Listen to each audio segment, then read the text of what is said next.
দেশের বিভিন্ন জায়গার আরো কিছু খবর নিয়ে এবার দেখুন একটি ডেস্ক রিপোর্ট।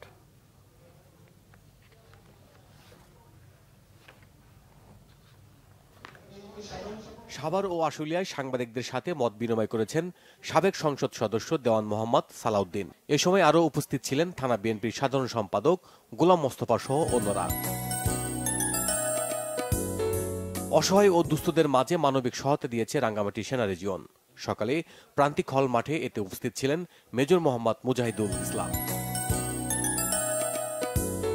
ছাত্র আন্দোলনে নিহত সাগর সহ শহীদদের স্মরণে আলোচনা সভা ও দোয়া মাহফিল হয়েছে ময়মনসিংহে।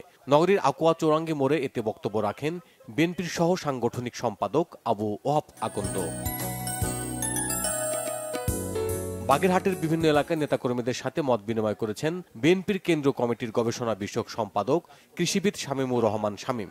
রামপাল উপজেলায় এতে আরও উপস্থিত ছিলেন দলটির অন্যান্য নেতারা। সিলেটের কানাইঘাটে মিছিল ও শান্তি সমাবেশ করেছে বিএনপি। দুপুরে উপজেলার বাইপাস পয়েন্টে মিছিলটি বিভিন্ন সড়ক ঘুরে কানাইঘাট বাজারে গিয়ে শেষ হয়। এতে বক্তব্য রাখেন জেলা বিএনপির সহসভাপতি মামুনুর রশিদ মামুন। পার্বত্য উপদেষ্টা সুপ্রদীপ চাকমার অপসারণের দাবিতে বিক্ষোভ এবং প্রধান উপদেষ্টার কাছে স্মারকলিপি দিয়েছে পার্বত্য চট্টগ্রাম সম অধিকার আন্দোলন। দাবি আদায় না হলে আরও কঠোর কর্মসূচির হুমকি দেয় সংগঠনটি। রংপুর অঞ্চলের মাধ্যমিক ও উচ্চশিক্ষা বিভাগের উপপরিচালক শফিকুল ইসলামের অনিয়ম দুর্নীতি প্রতিবাদে মানববন্ধন করেছে শিক্ষক কর্মচারী ফেডারেশন। সকালে স্থানীয় প্রেস ক্লাবে এ কর্মসূচি পালন করা হয়। খুলনা প্রকৌশল ও প্রযুক্তি বিশ্ববিদ্যালয়ের সাবেক ভিসিকে ইউজিসি থেকে অপসারণের দাবিতে মিছিল করেছে শিক্ষার্থীরা। সকালে মিছিলটি ক্যাম্পাস প্রদক্ষিণ শেষে প্রশাসনিক ভবনের সামনে গিয়ে সমাবেত হয়। অনিয়ম দুর্নীতির অভিযোগে মাদ্রাসার সুপার ও সহকারী শিক্ষকের পদত্যাগের দাবিতে বিক্ষোভ হয়েছে নীলফামারীতে। সকালে শহরের পশ্চিম চাপড়ায় এতে অংশ নেন শিক্ষার্থী সহ অভিভাবকরা।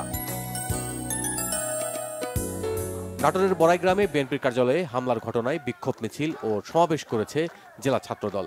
সকালে এতে উপস্থিত ছিলেন সংগঠনের নেতারা।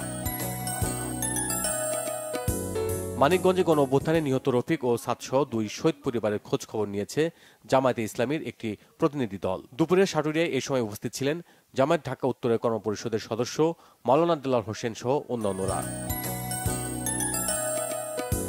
জাতীয় পার্টির মহাসচিব মুজিবুল হক চুন্নুকে গ্রেপ্তারের দাবিতে ঝাড়ু মিছিল হয়েছে কিশোরগঞ্জে। করিমগঞ্জে এই কর্মসূচি পালন করে পৌর বিএনপি ও অঙ্গ সংগঠনের নেতারা। বগুড়ায় ধুনটে পুলিশ কনস্টেবল মোস্তফা কামাল ও তার স্ত্রী ইপি সদস্য উম্মে হাবিবার বিরুদ্ধে হয়রানির অভিযোগ এনে এর বিরুদ্ধে মানববন্ধন করেছে গ্রামবাসী। এতে বক্তারা অভিযোগ করেন কালেরপাড়া ইউনিয়নের 50-এর বেশি পরিবারকে মামলা দিয়ে হয়রানি করেছে এ দম্পতি। আইন শৃঙ্খলা রক্ষা কমিটির সভা হয়েছে জয়পুরহাটে। জেলা প্রশাসকের সেমিনার কক্ষে এতে উপস্থিত ছিলেন ভারপ্রাপ্ত জেলা প্রশাসক মহিউদ্দিন জাহাঙ্গীর। ফেনীর ফুলগাজী ছাগলনায়ায় বন্যা দুর্গতদের মাঝে খাদ্য সামগ্রী বিতরণ করেছে কোয়ালিটি লাইফ ফাউন্ডেশন। প্রান্তিক এলাকার আশ্রয়স্থল ও সহায় সম্বল হারানো 250 পরিবারের মাঝে এই সহায়তা করা হয়। বিএনপি নেতা আব্দুল হাকিম সর্দার হত্যা মামলার প্রধান আসামি আলাউদ্দিন লাকিকে গ্রেপ্তার ও বিচারের দাবিতে বিক্ষোভ সমাবেশ হয়েছে সাতক্ষীরায়। এতে বক্তব্য রাখেন জেলা যুব দলের সাবেক যুগ্ম আহ্বায়ক সুমন রহমান, জেলা ছাত্র দলের সহ সভাপতি রাকিবুল ইসলাম সহ অন্যরা। Bangla vision news desk.